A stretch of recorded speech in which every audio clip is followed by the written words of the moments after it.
ಸರ್ವೇ ಭವಂತು ಸುಖಿನಃ. ಇಂದಿನ ಭಕ್ತಿ ಸಂದೇಶವನ್ನು ನೋಡೋಣ. ಯೋಂತಹ ಸುಖೋಂತರಾತ್ ಆರಾಮಸ್ತಥಾ ಅಂತರ್ಜ್ಯೋತಿರೇವ ಯಃ ಸ ಯೋಗಿ ಬ್ರಹ್ಮ ನಿರ್ವಾಣಂ ಬ್ರಹ್ಮಭೂತೋಧಿಗಚ್ಚತಿ.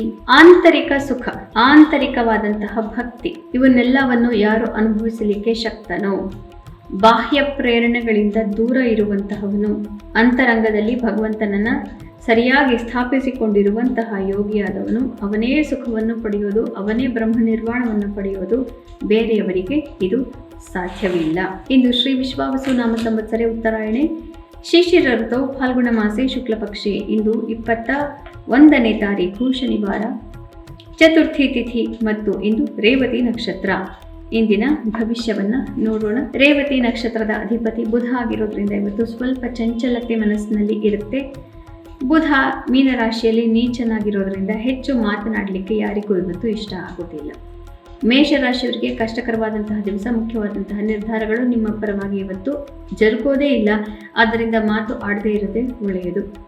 ವೃಷಭ ರಾಶಿಯವರಿಗೆ ಅತ್ಯುತ್ತಮವಾದಂತಹ ದಿವಸ. ಇಷ್ಟಾರ್ಥ ಸಿದ್ಧಿ, ಮನಸ್ಸಿಗೆ ನೆಮ್ಮದಿ ಮತ್ತು ಲಾಭ ಮಿತ್ರರಿಂದ. ಮಿಥುನ ರಾಶಿಯವರಿಗೆ ಕಾರ್ಯಕ್ಷೇತ್ರದಲ್ಲಿ ಹೆಚ್ಚಿನ ಯಶಸ್ಸು, ಮನಸ್ಸಿಗೆ ನೆಮ್ಮದಿ ಪ್ರಾಪ್ತಿ. ಆದರೆ ಯಾರ ಹತ್ರನೂ ನೀವು ಹೇಳ್ಕೊಳ್ಳೋದಕ್ಕೆ ಇಷ್ಟಪಡೋದಿಲ್ಲ, ನಿಮ್ಮ ಪಾಡಿಗೆ ನೀವು ಇದ್ದು ಬಿಡ್ತೀರಿ. ಕರ್ಕ ರಾಶಿಯವರಿಗೆ ಭಾಗ್ಯೋದಯವಾಗುತ್ತೆ. ಮುಂದೇನು ಮಾಡಬೇಕು ಅನ್ನುವಂತಹ ಮಾರ್ಗದರ್ಶನ ಮನಸ್ಸಿನಲ್ಲಿ ಪ್ರಾಪ್ತಿಯಾಗುತ್ತೆ, ಆದರೆ ಬೇರೆ ಯಾರ ಹತ್ರನೂ ನೀವು ಇದನ್ನು ಹೇಳ್ಕೊಳ್ಳೋಕ್ಕೆ ಇಷ್ಟಪಡೋದಿಲ್ಲ. ಸಿಂಹರಾಶಿಯವರಿಗೆ ಕಷ್ಟಕರವಾದಂತಹ ದಿವಸ. ಆದರೂ ಕೂಡ ನೀವು ಯಾರೊಂದಿಗೂ ಮಾತನ್ನೇ ಆಡದೆ ನಿಮ್ಮ ಪಾಡಿಗೆ ನೀವು ಇರೋದಕ್ಕೆ ಇವತ್ತು ಇಷ್ಟಪಡ್ತೀರಿ.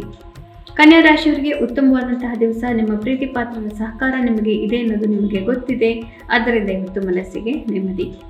ತುಲಾ ರಾಶಿಯವರಿಗೆ ನಿಮ್ಮ ಪ್ರೀತಿ ಪಾತ್ರದಿಂದ ಇವತ್ತು ಸಹಕಾರ ಪ್ರಾಪ್ತಿ ಹಾಗೂ ಸಾಮಾಜಿಕ ಚಟುವಟಿಕೆಗಳಲ್ಲಿ ಜಯ ಪ್ರಾಪ್ತಿಯಾಗೋದ್ರಿಂದ ನೀವು ನಿಮ್ಮ ಪಾಡಿಗೆ ಇರ್ತೀರಿ, ಹೆಚ್ಚು ಮಾತನಾಡಲಿಕ್ಕೆ ಹೋಗದೇ ಇರೋದೇ ಒಳ್ಳೆಯದು. ವೃಶ್ಚಿಕ ರಾಶಿಯವರಿಗೆ ಇಂದು ನಿಮ್ಮ ಬುದ್ಧಿವಂತಿಕೆಯಿಂದ ಪ್ರೇಮ ಪ್ರೀತಿ ಪ್ರಕರಣಗಳಲ್ಲಿ ದಾಂಪತ್ಯದಲ್ಲಿರುವಂತಹ ತೊಂದರೆಗಳನ್ನು ಬಗೆಹರಿಸ್ಕೋಬೇಕಾಗುತ್ತೆ. ಯಾರ್ಯಾರು ಪೋಷಕರಿದ್ದೀರಿ, ಮಕ್ಕಳಿಗೂ ಕೂಡ ಸ್ವಲ್ಪ ತೊಂದರೆ ಆಗಬಹುದು, ಅದನ್ನು ಇವತ್ತು ಪರಿಹಾರ ಮಾಡ್ಕೋಬೇಕಾಗುತ್ತೆ. ಧನು ರಾಶಿಯವರಿಗೆ ಸಂಸಾರ ತಾಪತ್ರಯಗಳು, ಕೋರ್ಟ್ ಕಚೇರಿ ಇತ್ಯಾದಿಗಳು, ಟ್ಯಾಕ್ಸೇಷನ್, ಡಾಕ್ಯುಮೆಂಟ್ ಇತ್ಯಾದಿಗಳು ಮತ್ತು ಆಸ್ತಿಪಾಸ್ತಿ ವಿಚಾರಗಳಲ್ಲಿ ಸ್ವಲ್ಪ ಮನಸ್ಸಿಗೆ ಬೇಸರವಾಗುತ್ತಿದೆ. ಮಕರ ರಾಶಿಯವರಿಗೆ ಅತ್ಯುತ್ತಮವಾದಂತಹ ದಿವಸ. ಮನಸ್ಸಿಗೆ ನೆಮ್ಮದಿ ಪ್ರಾಪ್ತಿ. ಸಾಮಾಜಿಕ ಮಾಧ್ಯಮದಲ್ಲಿ ಇರೋರಿಗಂತೂ ಇವತ್ತು ಅತ್ಯುತ್ತಮವಾದಂತಹ ದಿವಸ. ಕುಂಭರಾಶಿಯವರಿಗೆ ಸಂಸಾರದ ತಾಪತ್ರಯಗಳು, ಸಂಸಾರದ ಜವಾಬ್ದಾರಿಗಳು ಹೆಚ್ಚಿರುತ್ತೆ, ಆದರೆ ಕುಟುಂಬದವರಿಂದಾನೇ ನಿಮಗೆ ಯಾವತ್ತು ಅನುಕೂಲ ಹಾಗೂ ಸಂತೋಷ ಪ್ರಾಪ್ತಿ. ಆದ್ದರಿಂದ ಕುಟುಂಬದವರನ್ನು ಸರಿಯಾದ ರೀತಿಯಲ್ಲಿ ನಡೆಸಿಕೊಳ್ಳಿ. ಮೀನರಾಶಿಯವರಿಗೆ ಅತ್ಯುತ್ತಮವಾದಂತಹ ದಿವಸ. ಮನಸ್ಸಿಗೆ ನೆಮ್ಮದಿ ಪ್ರಾಪ್ತಿ. ಹಿಂದಿನ 2-3 ದಿನಗಳಲ್ಲಿದ್ದಂತಹ ವೇದನೆಗಳೆಲ್ಲ ಇಂದು ಪರಿಹಾರವಾಗಿದೆ. ಪುನಃ ನಾಳೆ ಭೇಟಿಯಾಗೋಣ. ಅಲ್ಲಿವರೆಗೂ ಗೀತಾ ಶ್ಲೋಕಗಳ ಶ್ರವಣ ಪಠಣವನ್ನು ಲೇಖನ ಮಾಡೋದನ್ನು ಮರಿಬೇಡಿ.